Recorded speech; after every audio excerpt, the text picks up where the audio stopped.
In a quiet village nestled between rolling hills, lived a little girl named Leela, who loved to draw more than anything.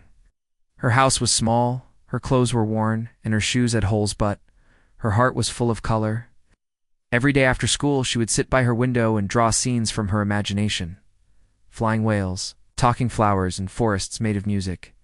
But Lila had only one box of crayons and they were all broken. Some were just nubs. Others were peeled and dull. Still, she kept them safe in a little tin box like treasures. While other kids had shiny markers and full-color sets, Lila only had scraps. She didn't mind. Not really. Her mind did the rest.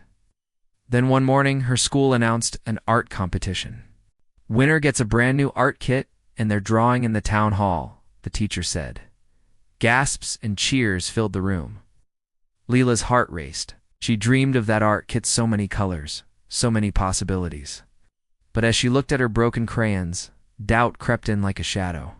At home, she sat in silence, holding a stubby blue crayon. They'll all laugh, she whispered. But something inside her refused to quit. She picked up a torn piece of cardboard and started sketching. Her lines were rough, her colors faded, but she kept going. She blended colors carefully, using pressure and strokes she had mastered over time. She even melted some crayons gently by the fireplace to create watercolor-like effects. Her painting told a story not just of a picture, but of heart, pain, hope, and dreams. On the day of the competition, children lined up with shiny tools and glossy paper.